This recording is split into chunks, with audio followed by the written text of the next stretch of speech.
ঘরে থাকা 2 কাপ আটা দিয়ে 1 কেজির মতো নিমকি ঘরেই তৈরি করে নিতে পারবেন কোনো রকম ঝামেলা ছাড়া। আসসালামু আলাইকুম, সবাই কেমন আছেন? আশা করি সবাই অনেক অনেক ভালো আছেন।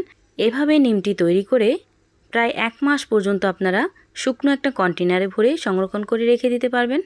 এখন কথা না বাড়িয়ে দেখে নেই আমি কিভাবে এই নিমটিগুলো তৈরি করলাম।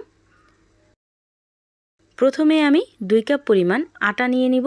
2 কাপ আটার সাথে আমি এখন দিয়ে দিলাম এখানে পরিমাণ মতো লবণ, দিয়ে দিব বেকিং সোডা, 1/3 কাপ পরিমাণ দিয়ে দিব চিনি, দিয়ে দিব বেকিং পাউডার,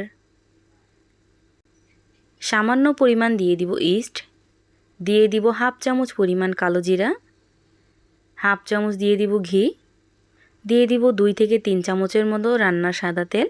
এখন সব কিছু হাত দিয়ে খুব ভালো করে মিশিয়ে নিতে হবে। সব কিছু যখন খুব ভালো করে হাত দিয়ে মিশিয়ে নেওয়া হয়ে যাবে তখন অল্প অল্প করে পানি দিয়ে সফট একটা ডো তৈরি করে নিতে হবে।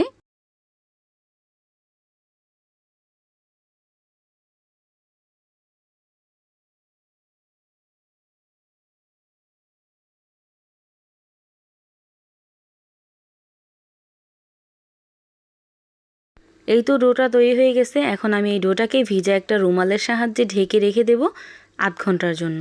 ঢেকে রাখার কারণেই কিন্তু সবগুলো নিমটি একদম পারফেক্টভাবে ফুলে যাবে। আর এই তো দেখতেই পাচ্ছেন আধ ঘন্টা আমি এইভাবে ঢেকে রাখছিলাম আর ডোটা কতটা নরম হয়ে গেছে। এখন আমি এই ডোটা আবার একটু খুব ভালো করে হাত দিয়ে মিশিয়ে নিলাম। এখন এখান থেকে ছোট্ট একটা লেচি কেটে নিলাম। এখন এটাকে আমি গোল রুটি করে নেব। আর এই রুটিটা কিন্তু মোটা হবে না, সাধারণত আমরা যেভাবে রুটি বানাই ঠিক ওইভাবে পাতলা করে একটা রুটি বেলে নিতে হবে।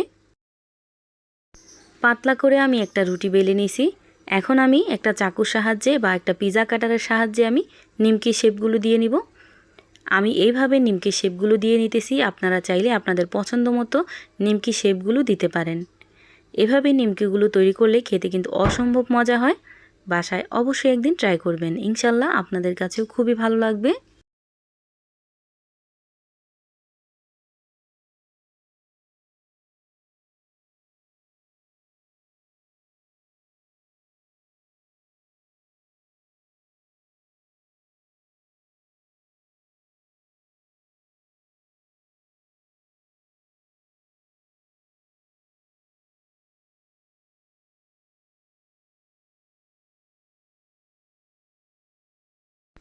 এভাবে আমি নিমকিগুলো তৈরি করে নিয়েছি। এখন আমি এই নিমকিগুলো তেলে ভেজে নেব। এই নিমকিগুলো ভাজার জন্য চুলায় আমি পর্যাপ্ত পরিমাণ তেল দিয়ে দিছি একটা ফ্রাই প্যানে। তেলটা যখন ভালোভাবে গরম হয়েছে ওই পর্যায়ে একটা চাকুর সাহায্যে আমি সবগুলো নিমকি এইভাবে দিয়ে দিলাম। আর এই নিমকিগুলো ভাজার সময় চুলার হিটটা মিডিয়াম টু হাই হিটে রেখে নিমকিগুলো ভেজে নিতে হবে। এখনও যারা ভিডিওতে একটা লাইক দেন নাই প্লিজ একটা লাইক দিয়ে ভিডিওটা কন্টিনিউ করবেন। নিমকিগুলো কতটা মুচমুচে করে ভাজবেন তার উপরে কিন্তু ডিপেন্ড করে আপনার নিমকিগুলো কতদিন পর্যন্ত আপনি সংরক্ষণ করতে পারবেন। এজন্য চেষ্টা করবেন খুব ভালোভাবে নিমকিগুলো ভেজে নেওয়ার জন্য।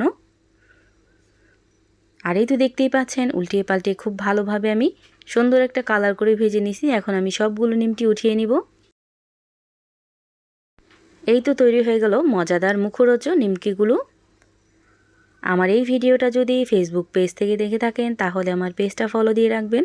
আর যদি ইউটিউব চ্যানেল থেকে দেখে থাকেন তাহলে আমার চ্যানেলটা সাবস্ক্রাইব করে পাশে থাকা বেল আইকনটা বাজিয়ে দিবেন। তাহলে আমি প্রতিদিন ভিডিও ছাড়লে আপনাদের কাছে খুব তাড়াতাড়ি পৌঁছে যাবে। সবাই ভালো থাকবেন, সুস্থ থাকবেন। আল্লাহ হাফেজ।